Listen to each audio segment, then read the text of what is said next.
Good morning. I'm Harley Schslanger from the LaRouche Organization with your daily video update for May 24th, 2023.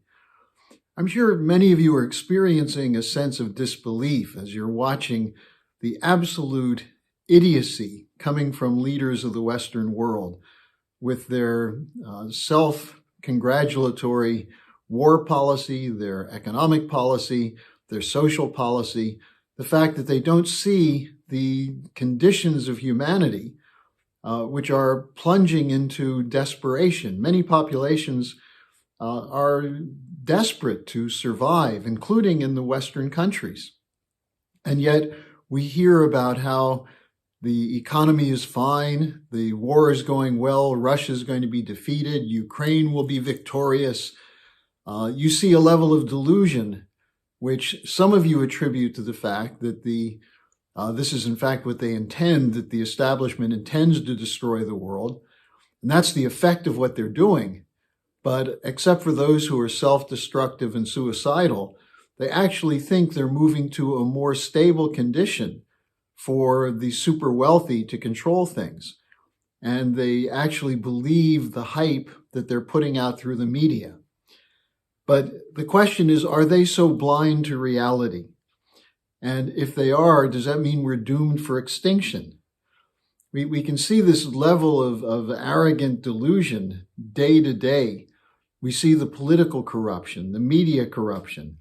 For example, the Durham report, which shows the absolute immoral corruption of the FBI in running an operation to destroy the Trump presidency, based on what they knew was false.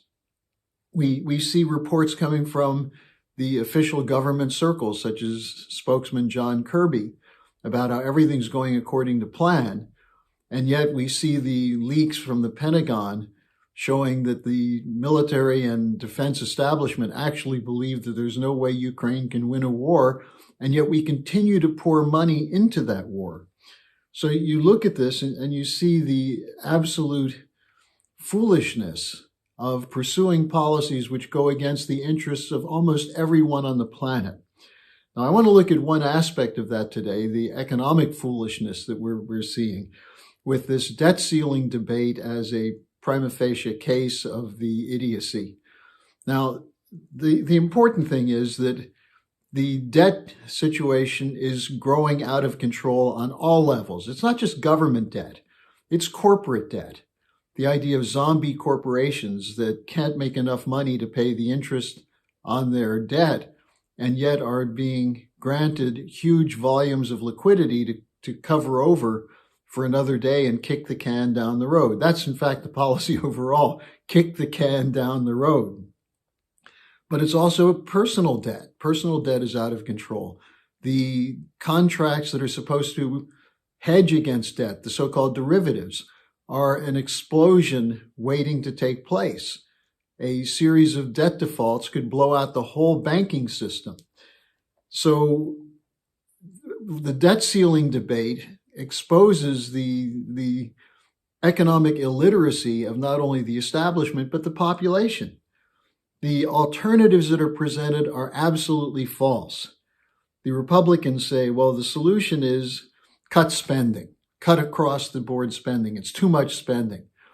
And the Democrats, while saying that it's not spending, and technically they're right about that, but they're spending on all the wrong things. And so what we have is a policy that favors speculation, including the Republican policy, favors speculation. We saw Obama proclaim economic recovery because of the vast volume of liquidity that went into the stock market to create a bubble. And then the same thing was done under Donald Trump. He correctly attacked Obama's so-called recovery, but then did the same thing and proclaimed it the Trump recovery. Now, Biden's doing the same thing, but the problem is with the inflation now, because of the volume of liquidity that's been injected, they're stuck into a position of saying either we need more quantitative easing to avoid default or quantitative tightening to avoid runaway inflation. Neither of these things will work. Neither austerity as a whole will work. One area where austerity would be good is cut the spending for the Ukraine war and have massive cuts in the defense budget, which would mean we should pursue security guarantees with all nations of the sort that Helga LaRouche outlined in her document on the principles to end the war.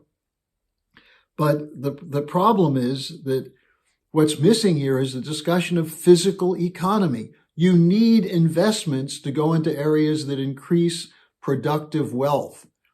And what that means is that you need to have a profit that comes from the investments in things such as research and development and infrastructure, which don't return immediate income. The idea of pay as you go or the idea of private-public partnerships are frauds.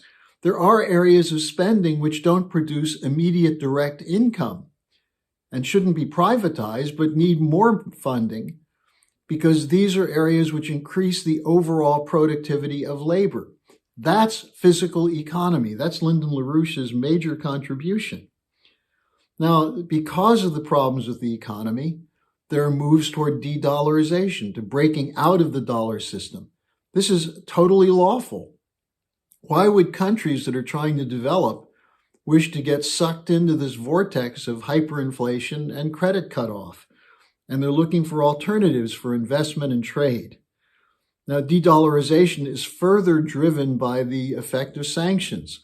Countries don't want to deal with the dollar because they may have their dollars stolen if they're in the Western banks. They may have their dollars devalued. And so they're looking outside of this. The sanctions, in fact, feed the de-dollarization. So I want to take a look at one particular area of sanctions, the failure of sanctions against Russia, to show where the economic illiteracy comes in. And there's an article by Alistair Crook called Financial Shock and Awe on Russia Pronounced Dead by two establishment journals. And he's writing about articles that appeared just in the last days in The Spectator and The Telegraph, the Daily Telegraph of London, that talk about a number of things, but essentially they look at the fact that all the policy pronouncements against Russia, that if we have these sanctions, if we sanction their energy policy, we cut off spending and so on, Russia will collapse. It hasn't happened. On the one hand, they miscalculated the support they had from the rest of the world. They thought the whole world would go along with this, and they're insulted and somewhat surprised that many of the developing sector nations of the global South are refusing to support sanctions because they've been targets of sanctions in the past. They don't support the war of NATO against Russia in Ukraine. And so as a result, the Russian economy continues to chug along.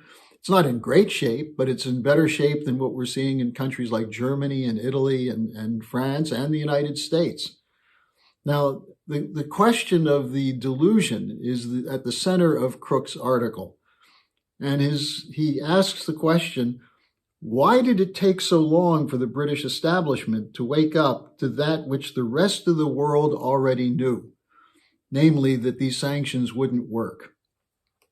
And he says, he gives you the answer from The Spectator, quote, an exaggerated sense of Western influence around the world, unquote. That's what The Spectator said, that they thought the West could force the whole world to submit to their irrational demands, and it hasn't happened.